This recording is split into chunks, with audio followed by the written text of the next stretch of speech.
परम शांति बाबूजी। बाबूजी, आज हम बात करेंगे हीलिंग के बारे में।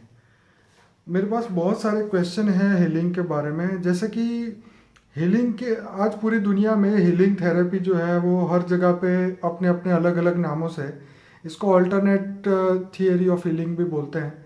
और जिसके अंदर हीलिंग के अंदर पावर ट्रांसफ़र किया जाता है। कई मान्यता ऐसी है कि हीलिंग से विकर्म विनाश हो जाता है, आत्मा की सद्गति होती है। हीलिंग से बहुत सारे फ़ायदे बताए जाते हैं। वो रियलिटी में क्या है वो हम आपसे जानेंगे। मुझे ये भी जानना है कि हीलर जो होता है, जो हील करता है, तो वो कब तक पावर दे सकता है, उसके पास पावर कहाँ से आती है।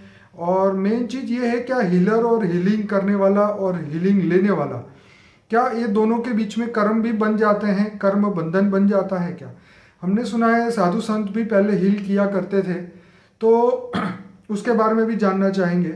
इसके बाद क्या इंसान को दूसरे से हीलिंग लेनी चाहिए, और दूसरा ये है कि अल्टीमेट हीलर जो है पूरी दुनिया का वो कौन है। उसके बाद है हीलिंग करने वाले क्या बीमार होते हैं, क्या ग्रुप हीलिंग पॉसिबल है। आजकल क्या है कि बहुत सारे व्हाट्सएप में ग्रुप चलते हैं जिसके अंदर बोला जाता है अगर आप बीमार हो तो आप अपनी फ़ोटो दे दो, जो पूरे ग्रुप के मेंबर हैं वो सब हील करेंगे। और अगर हीलर कोई, उसकी मन की अवस्था सही नहीं है और अगर उस समय वो हील करता है तो उसका क्या रिजल्ट आता है।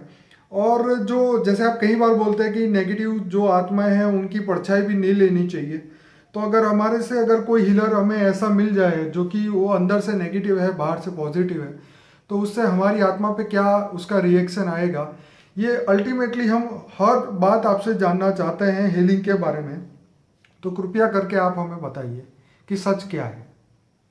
देखो, आजकल हीलिंग का बहुत दुनिया में नाम हो गया है। अलग अलग तरीके की हीलिंग की थ्योरी है जी थेरेपी भी बहुत है। कोई एक ऐसी तरह करता है, कोई अलग अलग करता है जी मगर सबसे बड़ी बात ये समझनी चाहिए जी कि जो हीलिंग करने वाला जो मनुष्य है हम्म और जो हीलिंग लेने वाला जो मनुष्य है, जी वो दोनों के बीच में पावर ट्रांसफर करना है। मेन तो यही चीज है जी बिल्कुल। कि हीलिंग देने वाला हम्म पावर ट्रांसफर कर रहा है, अपनी पावर हम्म दूसरी पावर लेने वाले को। हम्म। कोई दुखी आत्मा है, कोई बहुत परेशान है, ये रोग हो गया, ये रोग हो गया, ये रोग हो गया जी तो अल्टीमेट लोग हीलिंग थेरेपी के पास जाते हैं, हीलरों के पास जाते हैं। हम्म मगर सबसे बड़ी बात है कि आप में एक प्रश्न पूछा, पहले ऋषि मुनि भी हीलिंग करते थे। बिल्कुल। हाँ, सबसे पहले हम्म। पहले ऋषि मुनियों वाली जो मनुष्य आत्माओं की, जो आत्माओं की पावर, जी और आज जो हीलिंग देने वाली आत्माओं की, मनुष्य आत्माओं की पावर, जी क्या टैली कर सकते हो आप? नहीं। हम्म? और जो पहले के जो ऋषि मुनि थे, जी वो डायरेक्ट पावर हाउस, माना परमात्मा से कनेक्शन रख के पावर हाउस से डायरेक्ट पावर लेते थे। किससे लेते थे? परमात्मा से। निराकार से। जी डायरेक्ट निराकार से, पावर हाउस से पावर लेते थे पहले। या कहीं ना कहीं हाई हाई अथॉरिटी से लेते थे। बिल्कुल। हायर अथॉरिटी से लेते, कोई मनुष्य आत्मा से नहीं पावर लेते थे। ऋषि मुनि किससे लेते थे? ऋषि मुनि निराकार से पावर लेते थे। राइट। पर ब्रह्म परमेश्वर से पावर लेते थे। Right. किससे लेते थे? जो भी ऋषि मुनि के पास पावर थी, और वो हीलिंग करके, दूर बैठे बैठे हीलिंग करके, किसी भी आत्माओं को इमर्ज करके, तड़प रही है आत्मा तो उसको पावर ट्रांसफर करके उसको एक पल भर में ठीक कर लेते थे। बिल्कुल सही, ठीक बात है। हाँ? जब वो ऋषि मुनि, बड़े ऋषि मुनि समाधि अवस्था में जाते थे और वो पूरी दुनिया को देखते थे। राइट। और उसको लगता था कि ये कोई दुखी है तो उसको अपनी पावर एक पल भर में ट्रांसफर करके उसके दुख दर्द विनाश कर देते थे। उसको एकदम अंधे को भी देखते हुए कर देते थे। क्या? अंधा भी देखने लग जाता था। राइट। बड़े बड़े रोगी, कुष्ठ रोगी भी ठीक हो जाते थे। तो वो ऋषि मुनियों की जो आज कल्पना करे, और आज जो मनुष्य आत्माएं जो हीलिंग कर रही है, इनकी कल्पना करें तो वो तो जमीन आसमान का भेद लगता है। राइट। हाँ? उसकी मतलब दोनों की कंपैरिजन करो आप पहले कि आज के हीलिंग कौन दे रहा है। राइट। वो तो एक धंधा बन गया हीलिंग का। हाँ? और उसके बाद जो हीलिंग देने वाला है, तो उसके पास अगर पावर नहीं है तो उसमें क्या जाएगा? पहले तो ऋषि मुनियों में पावर कहाँ से आती थी? आज हीलिंग लेने वाले किससे पावर ले रहे हैं? आप देखो, हीलिंग लेने वाले के पावर। मैं आपको बाबूजी थोड़ा शॉर्ट में ये बताना चाहता हूँ कि आजकल जो हीलर जो है वो एंजल्स से पावर लेते हैं, चाहे कोई देवी देवता हो या एंजल्स हो या जिसको फरिश्ते भी बोला जाता है, अच्छी आत्माएं, रूह है, बहुत सारे नाम है होलसेल में जितने आप सोच सको। लेकिन मेन बात हमारी यहाँ पे ये हो रही है कि क्या रियलिटी में उन एंजलों के पास भी पावर है क्या? देखो एक बात बताऊं, कोई भी मनुष्य आत्मा एंजल से पावर ले या फरिश्ता से पावर ले, राइट, मगर वो एंजल कितने दूर रहते हैं? आप ये सोचो, एंजल जो है, आज साइंस वाले ये बताते हैं कि हमारी सूर्य की ग्रेविटी 75,000 करोड़ किलोमीटर तक सूर्य की ग्रेविटी जाती है। राइट। तो एक कॉमन सेंस है, जब तक सूर्य की ग्रेविटी में रहने वाला कोई भी आत्मा, चाहे सूक्ष्म जगत में हो, चाहे फरिश्ता हो जिनको तुम कहते हो या जो भी कहते हो, अगर उससे पावर लेता है तो उसमें कितनी पावर होगी? हाँ, आप समझो, जो सूर्य की ग्रेविटी में रहता है, चाहे वो 75,000 करोड़ किलोमीटर, कितना, तब तक सूर्य की ग्रेविटी जाती है। और जहां तक सूर्य की ग्रेविटी जाती है तो उसके, चलो फरिश्ता का 3 तत्वों का शरीर है, तो उसके बॉडी के अंदर भी अग्नि तत्व है, तो अग्नि तत्व की ग्रेविटी सूर्य की ग्रेविटी खींचेगी ना। उसकी फरिश्ताओं को जो बॉडी होती है, फरिश्ताओं की बॉडी होती है कि नहीं होती? क्या निराकार होते हैं? आकाश, वायु, अग्नि, जैसे आपने बताया। हाँ, तो फरिश्ताओं का 3 तत्वों का है ना, आकाश, वायु और अग्नि की बॉडी होता है। तो अग्नि जिनकी बॉडी है उनके अंदर पावर तो नहीं होगा, फरिश्ताओं के अंदर एक लिमिटेड पावर तो नहीं होता, क्या होगा? वैसे फरिश्ता को लाइट बॉडी बताया गया है, लेकिन लाइट बॉडी तो 3 तत्वों वाले भूत प्रेत को भी होती है लाइट बॉडी, उनकी भी 3 तत्वों की, भूत प्रेत की भी 3 तत्वों की बॉडी है। भूत प्रेत भी जाते 1 सेकंड में अमेरिका जा सकते हैं, 1 सेकंड में ऊपर जा सकते हैं। नहीं, हमारी यहाँ बात हो रही है कि हीलिंग कैसे हो, क्या इनके पास शक्ति जिनसे है? ये पावर ले रहे हैं, राइट, जो भी हीलर जिनसे भी पावर ले रहे हैं, इनके पास पावर है क्या? जब उनके पास, फरिश्तों के पास भी पावर नहीं है, और दूसरों को जब पावर ट्रांसफर करते हैं तो उसके पास जो होगा वो दूसरों में ट्रांसफर होगा ना। जब तुम किसी को टच करते हो, बॉडी को टच करते हो, तो जो हीलिंग देने वाला के अंदर जो पावर होगा वो दूसरों में ट्रांसफर होगा ना। अगर फिर आपने बताया कि उनकी मन की अवस्था ठीक नहीं है हीलिंग देने वाले की, और वो बुद्धि से किसी को याद कर रहा है, और याद करके, या कोई किसी को याद करके गुस्से में है, तो उसका ओरा ही रेड कलर का हो जाएगा, तो वो गुस्सा, उसका गुस्सा दूसरे में ट्रांसफर हो जाएगा, लेने वाले के, हीलिंग लेने वाले में ट्रांसफर हो जाएगा। हाँ, तो वो क्या कर रहे हैं, आप देखना चाहिए कि हीलर क्या ऋषि मुनि जैसा तपस्वी है? ऋषि मुनि तो परब्रह्म परमेश्वर निराकार से पावर लेते थे। बाबूजी, आपको ये हीलिंग के बारे में एक और बात बताऊं कि उसमें होता ये है कि जो हीलर है वो एक मीडिएटर बन जाता है, ठीक है, और वो अपने एंजल से या जिससे वो मानता है उसको, उससे पावर लेता है, और जो सामने वाला है उसको वो ट्रांसफर करता है। ये इनकी प्रोसेस होती है, क्योंकि आत्मा की खुद की पावर तो है नहीं, ठीक है। तो देखो, एंजल से भी पावर लो जी, चाहे कोई भी एंजल हो, तो एंजल कितना दूर है? जो भी सूर्य की ग्रेविटी में आते हैं उनके पास पावर नहीं होती, ठीक है। अगर जो आत्मा पावरफुल होती है, कॉमन आत्मा का नियम है, आत्मा का नियम है कि जो भी सूर्य की ग्रेविटी में आता है वो आत्मा कर्म बंधन में है, वो फरिश्ता हो, चाहे 3 तत्वों में, चाहे 5 तत्वों। तो इसका मतलब ये हुआ कि हीलर लेने वाला और देने वाला दोनों भी कर्म बंधन में आते हैं। हीलिंग कर्म बंधन तो आएंगे ना। ओके, कर्मों की थियरी तो हर कोई को, तो इसका मतलब तो फिर पाप कैसे विनाश होगा हीलिंग करने से? मैं पहले तो यही बताता हूं कि जो आज की दुनिया में जो हीलर का एक बहुत बड़ा धंधा डेवलप हुआ है, और जो हीलर के पास पावर ही नहीं है, तो मैं कहता हूँ इनके पास हीलिंग लेने वालों को क्या ट्रांसफर होगा? और ग्रुप कह रहे हैं कि आज तो ग्रुप हीलिंग कर रहे हैं, एक फोटो रखकर उसको तुम फोटो कर, मगर जो पावर देने वाला, एक बात, ग्रुप के अंदर जो किसी को फोटो रख के उसको पावर, तो उसमें बाबूजी वो लोग बोलते शुभ भावना दो, पॉजिटिव पावर। शुभ भावना कौन दे? एक बात, आशीर्वाद कौन दे सकता है? जिसके पास कुछ हो। एक बात बताऊं, ये कहा जाता है कि आशीर्वाद देने वाला भी त्यागी तपस्वी हो। हाँ। जिसके पास पावर हो तो आशीर्वाद मिलेगा ना, ठीक है। मगर तुम्हारे अंदर वो शुभ भावना देता है, मगर उसकी भावना तो जा रही है, मगर भावनाओं में पावर नहीं है, और उसके अंदर कूड़ा कचरा भरा है, तुम्हारे अंदर कूड़ा कचरा ही आएगा ना। ओके, तुम दे रहे हो ना। हाँ। तो देने वाला दे रहा है, चाहे पावर दे रहा है, चाहे आशीर्वाद दे रहा है, चाहे कुछ भी दे रहा है। हाँ। मगर उसके अंदर ही कूड़ा कचरा भरा है, उसके अंदर नेगेटिविटी भरी है, उसकी आत्माओं में नेगेटिविटी भरी है। हाँ, तो उसके अंदर क्या ट्रांसफर होगा? आप एक कॉमन सेंस की बात है। हम्म। वो ऋषि मुनिया तो डायरेक्ट ऑलमाइटी मतलब परब्रह्म परमेश्वर को याद करते थे, निराकार पावर हाउस से कनेक्ट होते थे क्या। राइट। और उसकी अवस्था समाधि अवस्था में ये सब होता था। क्या होते थे, हील करते कैसे अवस्था में होते थे।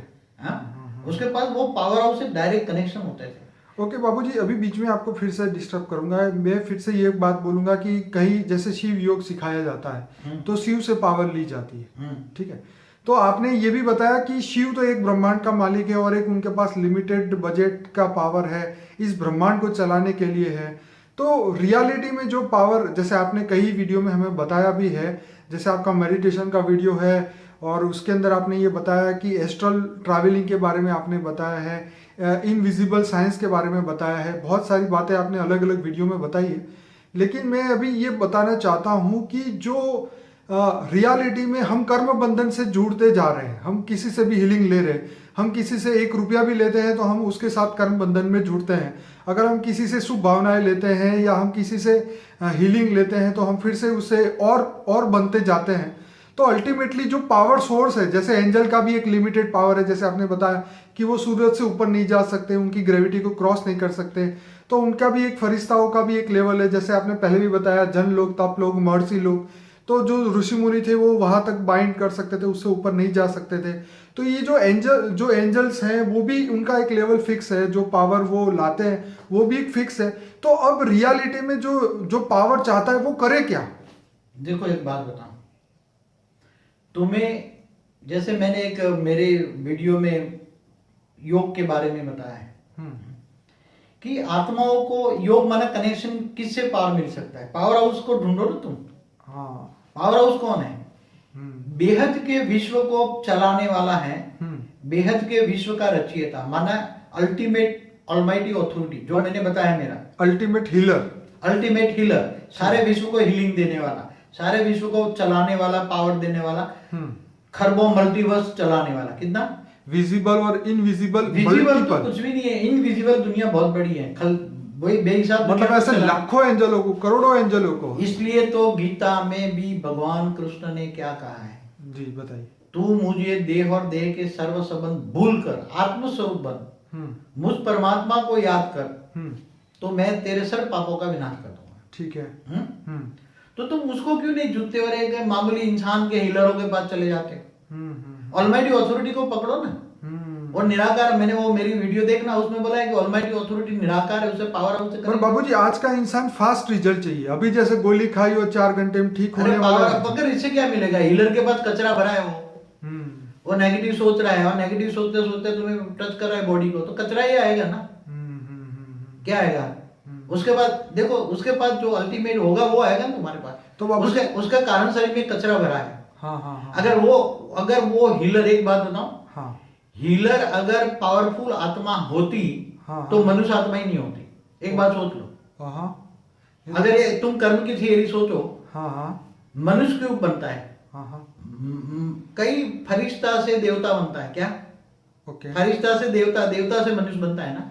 तो जो मनुष्य आत्मा से तुम पावर ले रहे हो वो फरिश्ता भी नहीं है ना। तो क्या फरिश्ता से पावर लेनी चाहिए, हीलिंग लेनी चाहिए? मगर फरिश्ता भी एक लिमिट के बाद वो देवता और मनुष्य बन जाता है। तो मैं कहता हूं कि तुम ऑलमाइटी ऑथोरिटी को पकड़ो ना। पावर हाउस जो है, शिव तो एक ब्रह्मांड का मालिक है, महाशिव गैलेक्सी का मालिक है, परम महाशिव यूनिवर्स का मालिक है। मगर ऑलमाइटी ऑथोरिटी जो निराकार है, जिनको मुसलमान सारे जहां का नूर कहते हैं, क्या कहते हैं? सारे जहां का नूर। सारे जहां माना बेहद का विश्व का मालिक, नूर माना लाइट, गॉड इज लाइट, पर ब्रह्म परमेश्वर, अलग अलग नाम है ना सभी धर्म के। तो उसको नूर को याद करो ना। बाकी तुम फरिश्तों को याद करोगे, याद मनुष्य आत्माओं के पावर। मनुष्य आत्मा में अगर एक बात कॉमन सेंस की है, जो थियरी ऑफ कर्म जानते हैं, मनुष्य आत्मा तब मनुष्य बनता है कि जब फरिश्ता से देवता, देवता से मनुष्य बनता है, और ऐसे धंधे, 2 पैसे कमाने के धंधे ही तब सोचता है। कनिष्ठ आत्मा होती है। समझ में आए? नहीं तो वो ऋषि मुनि की बन के वो समाधि अवस्था में ना चला जाए। बिल्कुल। लोगों से पैसा ठगने की कोई जरूरत है क्या किसी को? उसको तो वो जब माया में फंस जाती है। आज जो पैसा लेकर जो करते हैं वो माया में फंसे है ना। पैसा माना माया, लालच के पीछे कर रहे हैं, क्या मुफ्त में दे रहे किसी को? तो ऋषि मुनि जैसी भी स्टेज नहीं है उसकी। वो डायरेक्ट पावर हाउस से कनेक्शन नहीं है, और उसकी आत्मा भी मंशा भी ठीक नहीं है। तो ऐसी आत्माओं से तुम्हें क्या मिलेगा? इसकी बजाय तुम डायरेक्ट पावर हाउस से कनेक्शन लो और सारे विश्व को हीलिंग करने वालों को पकड़ो। तुम्हारी आत्मा में इतनी पावर भर जाएगी कि तुम्हारी बैटरी चार्ज हो जाएगी और तुम आत्मा के विकल्प विनाश हो जाएगा, कारण शरीर चार्ज हो जाएगा, और तुम ये शरीर धीरे धीरे जब शरीर छोड़ोगे तो तुम ऊंचते ऊंच परम धाम में पाओगे। नहीं तो कर्म बंधन आएगा तो तुम जिससे याद करते हो। आज बापूजी दुनिया में ये लोगों की मेंटालिटी ये है कि जैसे डॉक्टर के पास गए, गोली खाई और ठीक हो गए, 4 दिन का कोर्स किया, 5 दिन का किया। ऐसी तरह वो लोग हीलर के पास जाके कुछ दिन का कोर्स करते हैं और उसके बाद शायद वो रियलिटी में भी ठीक हो या अपने नेचुरल भी ठीक हो सकते हैं या अपनी आत्मा की अवस्था के कारण भी ठीक हो सकते हैं। केवल एक हीलिंग में एक जनरल बात बताता हूँ। आज की माया इतनी महामाया बन गई है, उसमें फंसी हुई मनुष्य आत्माएं शॉर्ट फटाफट रिवॉर्ड चाहती है। क्या चाहती है?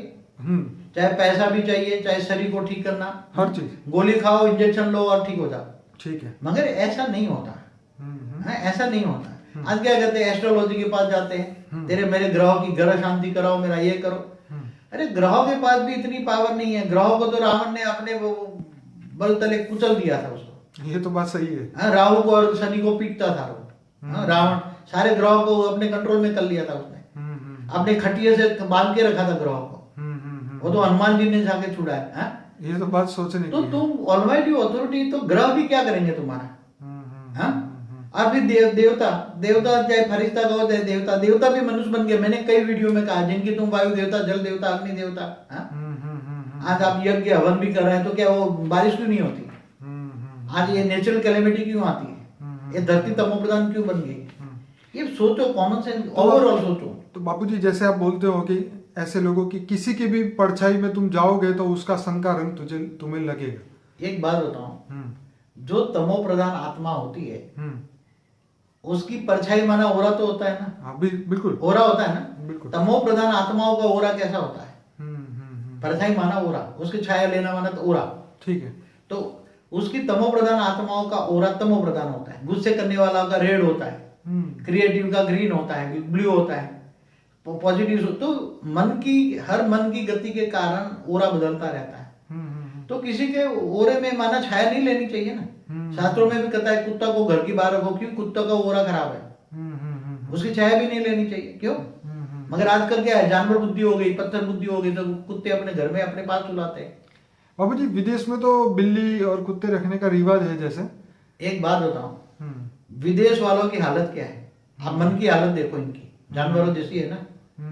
जब जानवरों की हालत, वो मनुष्य को प्यार नहीं करते, कुत्ते बिल्ली को प्यार करते हैं। तो उसकी आत्मा की स्टेज क्या बन गई? उससे कर्मातीत, मतलब कर्म रिलेशन तो बना ना। वो कुत्ते बिल्ली की आत्मा नहीं है।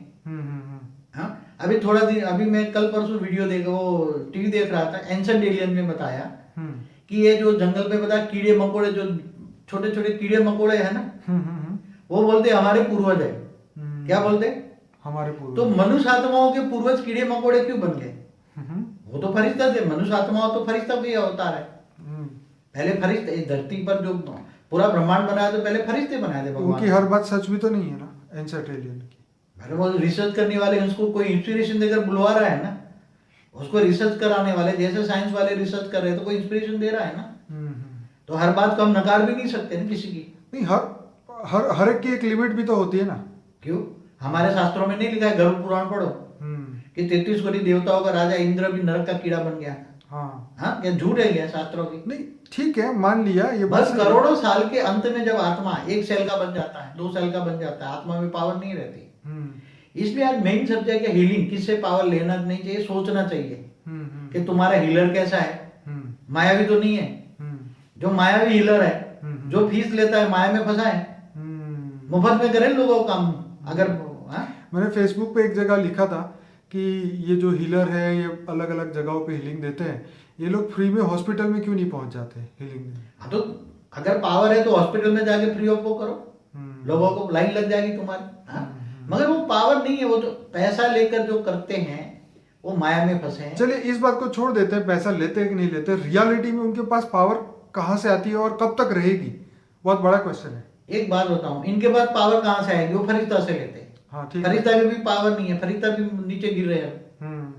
सारे देवता मनुष्य बन गए। तो जिसको तुम याद करते हो, जो इनको पायोनियर होते, चाहे कोई भी का पायोनियर होता है, जो हीलिंग का हो, कोई भी को पायोनियर, वो भूत बन गया, मनुष्य बन गया, मनुष्य था। हाँ। उसने पायोनियर बनाया, फिर भूत बन गया। भूतों से पावर लेके क्या मिलेगा? जिनको तुम फरिश्ता कहते हो, मैं उनको भूत कहता हूँ। तीन तत्व वाला मैं भूत कहता हूँ। मर के चला गया ना। जो किसी का भी फाउंडर मनुष्य था, उसने फाउंडिंग दिया। चाहे ऋषि मुनियों ने भी वो फाउंडिंग कराया है, मगर ऋषि मुनि तो शरीर छोड़ के ऊपर चले गए। वो तो चले गए, वो सप्तर्षि बन के सूर्य बन गए। वो तो बड़े बड़े ऋषि मुनि ऊपर चले गए ना, सूर्य बनेंगे, गैलेक्सी में दूसरी जगह चले गए। तो वो तो फरिश्ते बन गए, दूर दूर चले गए। वो तो कारण शरीर से भी दूर चले गए। तो जो आत्मा एंजल है जो यहाँ आके ये सब काम करती है, इसका मतलब वो मोह माया में फंसी हुई है। मैंने एक मेरी वीडियो देखना, उसमें बताया कि सूक्ष्म जगत वाले स्थूल जगत में आके अपना अड्डा डेरा डालते हैं, और वो जन्म मरण के चक्कर में आकर लोगों को फंसाते हैं। जितने भी धर्म संप्रदाय जो भी आते हैं, वो सूक्ष्म जगत से आते हैं।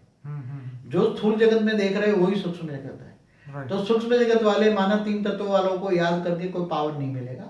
अल्टीमेट पावर हाउस को पावर लो। मेरा तो यही कहना है, पावर हाउस को पकड़ो, उसको जानो मानो। मेरे कई वीडियो में बोला है, योग की विधि जानो, पावर हाउस से डायरेक्ट कनेक्शन जोड़ो, योग करो। कनेक्शन माना योग। अच्छा, अब हम थोड़ा सा और सूक्ष्म में जाएंगे बापूजी। जैसे आपने बताया कि जब हम बेहद के परमपिता को जब हम याद करते हैं, भले आपने ये वीडियो सेपरेटली बहुत अच्छा बताया, लेकिन फिर भी अभी 2 मिनट इसके बारे में हम चर्चा करेंगे। तो इससे हमारा सूक्ष्म शरीर और कारण शरीर, इनके अंदर पावर आना शुरू होता है। तो इनके अंदर जब पावर आता है तो इससे हमारा स्थूल शरीर भी ठीक होता है। देखो एक बात है, सबसे पहला रोग कहाँ आता है? मन के अंदर आता है। बिल्कुल सही बात है। मन माना मनोमय शरीर, माना कारण शरीर।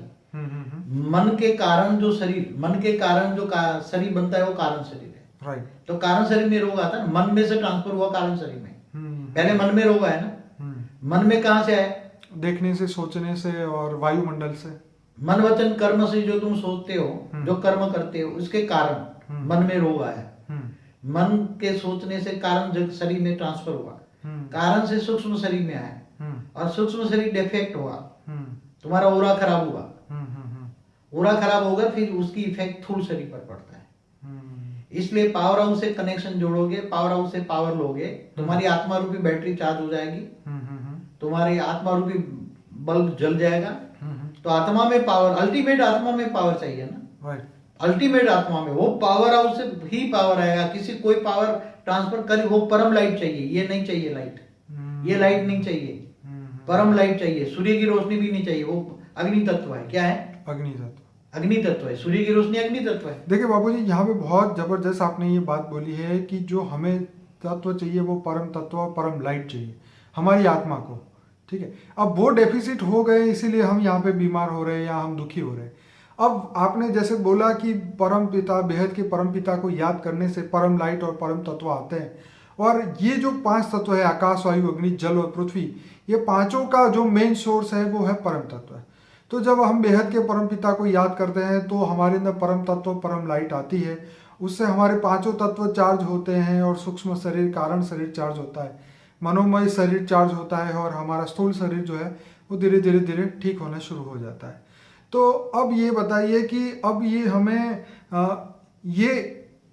हम कितना समय कर सकते हैं और इससे हमें कितनी जल्दी ये पावर मिल सकते हैं? क्योंकि जैसे आपने बोला कि हम जब ये जो हमारा शरीर है ये करोड़ों जन्मों का हिसाब किताब है, तो 1 मिनट में ये होने वाला नहीं है।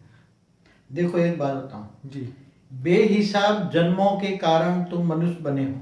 फरिश्ता से मनुष्य बने, तुम पहले फरिश्ता थे। ये तो सत्य बेहिसाब जन्मों के कारण, अनेकों जन्मों के कारण तुम मनुष्य बने हो। ठीक है। अब तुम्हारी आत्मा में इतनी डेफिसिट है, आत्मा में इतनी खाद पड़ गई है, इतनी आत्मा तमोप्रधान बन गई, आत्मा लोहे जैसी बन गई है। क्या बन गई? तो उसके पावर हाउस से कनेक्शन रखोगे तो अब धीरे धीरे बैटरी चार्ज होगी ना। जैसे तुम्हारा मोबाइल चार्ज होने में टाइम लगता है, क्या 1 मिनट में हो जाता है? इसलिए गीता में बोला है तू कर्म योगी बन। क्या बन? कर्म योगी। हर पल मुझे याद कर। ओके। हर पल याद कर। तो धीरे धीरे धीरे पावर हाउस से कनेक्शन होगा। पर कैसे योग लेना? आत्म स्वरूप में स्थित होकर पावर लेना है। क्या? राइट। हमेशा आत्म स्वरूप में स्थित होकर तू मुझे याद कर। क्या विधि क्या बताई उसमें गीता में? तू मुझको देह और देह के सर्व संबंध भूल कर, छोड़ना नहीं है, गर्भ गृहस्थ में रहकर भूलना है, बुद्धि से भूलना है ना। राइट। तो आत्म स्वरूप में स्थित होकर वो परमात्मा को याद करना है। परमात्मा निराकार को याद करो, पावर हाउस से रहोगे। पहले आत्म स्वरूप की अनुभूति होनी चाहिए। मैं आत्मा हूं, उसका पक्का हिसाब होना चाहिए। बाबूजी मेरा एक क्वेश्चन है, जैसे मैं भी सेमिनार लेता हूँ जो स्टूडेंट्स के लिए, तो उसके अंदर मैं ये बताता हूँ कि जो हमारे पास एक दिन के अंदर 60,000 सेकंड्स रहती है, 24 घंटे में से 8 घंटे हम सोते हैं, 16 घंटे जागते हैं, उसको सेकंड में कन्वर्ट करो तो करीबन 60,000 सेकंड्स रहती है। तो उस 60,000 सेकंड आपका जो बात है, मैं इससे रिलेट करना चाह रहा हूँ कि उस 60,000 सेकंड को हम परमात्मा की याद में बिताए, और पूरे दिन का अगर हम टोटल करें कि 60,000 सेकंड में अगर हम आधा भी अगर हमने पॉजिटिव परमात्मा के बारे में सोचा तो हमारी बैटरी चार्ज होना शुरू हो जाएगी। अगर हमने पूरा 60,000 सेकंड्स अगर इसको हमने यूज़ कर लिया इस परम तत्व को याद करने में, परम लाइट को याद करने में, परमात्मा को याद करने में, तो हम जो है जो हमारी डेफिसिट जो हमारी आत्मा में है वो धीरे धीरे कम होना शुरू हो जाएगी और पावर आना शुरू हो जाएगा। तो इंसान को हर सेकंड हमें ये सोचना है कि हम किसके बारे में सोच रहे हैं। आज इंसान, जैसे आपने बताया कि दुखी होने का कारण यह है कि इंसान पूरी दुनिया के बारे में सोचता है, स्व को भूल जाता है। स्व चिंतन खत्म हो गया, पर चिंतन शुरू हो गया। तो क्या इंसान अगर परमात्मा को ये 60,000 सेकंड अगर कंटिन्यू सोचना शुरू कर दे तो उसकी लाइफ में पूरी चेंज होना शुरू हो जाएगा? देखो, पहले तो परमात्मा से, पावर हाउस से कनेक्ट करने की, माने योग लगाने की विधि होनी चाहिए, बरोबर। उसके पहले आत्मा में ज्ञान चाहिए। क्या चाहिए? ज्ञान चाहिए। ज्ञान आएगा, योग की विधि आएगी। क्या विधि? माना ज्ञान। राइट। योग की विधि होने में मनुष्य आत्माओं को घर गृहस्थ छोड़ के सन्यासी तो बनना नहीं है। घर गृहस्थ में रहकर अपने कर्म करते करते मैक्सिमम टाइम में कर्म योगी आत्म स्वरूप में स्थित होने की बहुत बड़ा अभ्यास चाहिए। क्या चाहिए? पहले है पढ़ाई, ज्ञान, फिर उसके लिए अभ्यास चाहिए। राइट। आत्मस्वरूप में स्थित होने का अभ्यास चाहिए, और आत्मस्वरूप में स्थित होकर ये माया में रहकर माया जीत का अनुभव होना चाहिए। राइट। कि लगना चाहिए माया है, झूठी का है, झूठी माया, झूठा जग संसार। राइट। तो आत्मस्वरूप में स्थित होने का बहुत बड़ा अभ्यास होता है, और आत्मस्वरूप में स्थित होकर परमात्मा से पावर लोगे तो आत्मा में पावर आएगी। निसंकल्प धीरे धीरे कारण शरीर चार्ज हो जाएगा। टाइम आते आते जब शरीर छोड़ोगे तुम, अंतिम अंतमति सो गति, तुम्हारी आत्मा जब शरीर छोड़ेगी तो अंत में क्या बोला? तुम मुझे पाओगे। तुम जिसको याद करोगे उसी को पाओगे। राइट। तो तुम भूतों को याद करो तो भूतों के पास जाओगे, और तुम परमात्मा को याद करते हो परमात्मा के पास जाओगे, ऊंचते ऊंच परम धाम में जाओगे। आत्मा निराकारी से निराकारी बनकर परम धाम में निराकारी स्टेज में चली जाएगी। तो बाबूजी लास्ट मेरा ये क्वेश्चन है कि ये हमें खुद के लिए ही करना है कि हम दूसरे के लिए भी कर सकते हैं? पहले तो खुद करे, फिर दूसरों के लिए करे ना। तो दिए से दिया जलाना है तो आत्मा रूपी दिया जलाओगे ना। राइट। तुम्हारा दिया जलेगा तो तुम दूसरों का दिया जलाओगे ना। वो भी उनको ज्ञान सिखा सकते हैं ना। ज्ञान तो सारी दुनिया को दो ना। हम सारी दुनिया को ज्ञान देते भाई, हमारे योग की विधि देखो, और परमात्मा से पावर हाउस से कनेक्ट करो, तुम्हारी आत्मा में पावर आएगी, तुम्हारा बल्ब जल जाएगा, आत्मा का बल्ब जलेगा। आत्मा अलग अलग है, कोई 10 वोल्ट का है, कोई 100 वोल्ट का है, कोई 1000 वोल्ट का है, लाखों वोल्ट का है। अगर सपोज करो हम किसी को हीलिंग भी करते हैं, देते हैं, तो ये सब टेम्पररी है ना? एक बात बताऊं, जब हीलिंग देने वाला धरती पर कोई ऋषि मुनि जैसा भी स्टेज नहीं है उसकी। हाँ, वो कामी है, क्रोधी है, लोभी है, मोही है, अहंकारी, वो तुम्हें क्या ट्रांसफर करेगा? तुम्हें उसमें जो होगा वही ट्रांसफर करेगा ना। बिल्कुल ठीक बात है आपकी। हाँ, तो तुम डायरेक्ट ऑलमाइटी अथॉरिटी से पावर लो ना, पावर हाउस से। भाई मीडिया क्यों जाते हो तुम? ये कड़वा सत्य है, लेकिन कड़वा सत्य एकदम परफेक्ट परम सत्य है। मैंने तो बहुत लोगों को जानता हूँ, ये सब हीलरों को बहुत अच्छे तरह जानता हूँ। वो कैसे लोग होते हैं, ये मायावी लोग होते हैं। तो तुम हीलर, मायावी हीलरों को पकड़ो, तुम्हारे अंदर माया ही ट्रांसफर होगी, तुम मायावी बन जाओगे। सीधी सादी बात है। उसके बाद जो होगा वो आएगा ना। अगर वो जो फरिश्ता से पावर लेता है तो फरिश्ता भी सूर्य की ग्रेविटी में, तो वो फरिश्ता असली फरिश्ता नहीं है। सूर्य की ग्रेविटी से बाहर फरिश्ते कहते हैं। वो तो कभी तुम्हें फर्श वालों से रिश्ता नहीं होता, उसको फरिश्ता कहते हैं। समझ में आया बाबूजी? जैसे सबसे बड़ा पावर का जो सोर्स है वो इस ब्रह्मांड का शिव है। शिव परम धाम में, शिव से लो। हाँ, तुम्हें शिव समान बनोगे, मगर महाशिव से लो तो महाशिव बनोगे। राइट। परमाश, मैंने वीडियो में बोला है ना, तुम क्या बनना चाहते हो? क्या जीव से शिव बनना चाहते हो, महाशिव बनना चाहते हो, परमाशिव बनना चाहते हो, या ऑलमाइटी अथॉरिटी के पास जाना चाहते हो? पर इंसान वो सिर्फ ठीक ही होना चाहे तो क्या करे? शिव से होने वाला तो ये फिर क्या है, तो वो तो उसकी बुद्धि जो तमो प्रधान आत्माएं, मायावी आत्माएं, इन लोगों के लिए ज्ञान नहीं है हमारा। हम्म। जो मायावी नहीं, फंसे देखिए हैं। देखिए हमारा जो काम है पूरी दुनिया की आंखें खोलना, ठीक है, क्योंकि आप जो बोल रहे हो वो पूरी दुनिया में कोई नहीं बोल रहा। सब लोग ये हीलिंग के नाम पे बहुत पैसा इकट्ठा कर रहे हैं और पूरी दुनिया से वो अपना नाम आगे बढ़ाना चाहते हैं, पर परमात्मा को कोई प्रत्यक्ष करना देखो नहीं एक चाहता। बात बताऊं, सत्य हमेशा बहुत कड़वा होता है। ये तो ठीक है। मैं अपने आप नहीं कह रहा, मैं बताऊं, मुझे तो जब समाधि अवस्था में मैं बैठता हूं, राइट। तब मुझे ऑलमाइटी ऑथोरिटी, मल्टीपल अनंत कोटि ब्रह्मांडों का मालिक नहीं, तुम सोच भी नहीं सकते कि खरबों मल्टीवर्स का मालिकों का मालिक मुझे ज्ञान इमर्ज कराता है। राइट। मुझे पूरी गैलेक्सी या यूनिवर्स पूरा दिखाता है। और वो ये इसलिए मैं कड़वा सत्य कह रहा हूं कि तुम मनुष्य आत्माओं की बजाय डायरेक्ट ऑलमाइटी ऑथोरिटी के पावर हाउस के पास जाओ ना, तो तुम्हारा एक बूंद, तुम्हें कितना बूंद पावर चाहिए? एक बूंद, सागर की एक बूंद बराबर। राइट। वो पावर का सागर है, ज्ञान का सागर है, दया का सागर है। तो वो मैं उसके कहने पर ये कड़वा सत्य बोल रहा हूँ, हम दुनिया को अच्छा नहीं लगेगा। सुनिए, मैं आपसे यही कहना चाह रहा हूँ कि जैसे आप कई बार हम सबको बोलते हो कि ज्ञान से ही सबका उद्धार होने वाला है, और मैं चाहूँ तो भी आप मतलब आप खुद भी चाहे तो किसी को आप ठीक नहीं कर सकते। आपने ऐसा साफ बता दिया है, सबको अपने लिए ही मेहनत करनी है, सबको अपने कर्म धोने हैं या ख़त्म करने हैं। तो इसीलिए ज्ञान और योग का ही एक लास्ट सहारा है इस दुनिया में मनुष्य के लिए, जिससे वो अपनी आत्मा का कल्याण कर सके। और आपने ये ज्ञान ऑलरेडी आपने अलग अलग वीडियो में, बहुत सारे वीडियो में बताया है। जैसे आपने द सीक्रेट ऑफ योगा करके बहुत अच्छा वीडियो है, जिसके अंदर आपने पूरा अपने जीवन का अनुभव बताया है। तो ये आगे भी हम आपसे ये क्वेश्चन पूछते रहेंगे और आपसे हम जवाब मांगते रहेंगे कि रियलिटी क्या है। तो अभी तक के लिए बाबूजी बहुत बहुत धन्यवाद। परम शांति।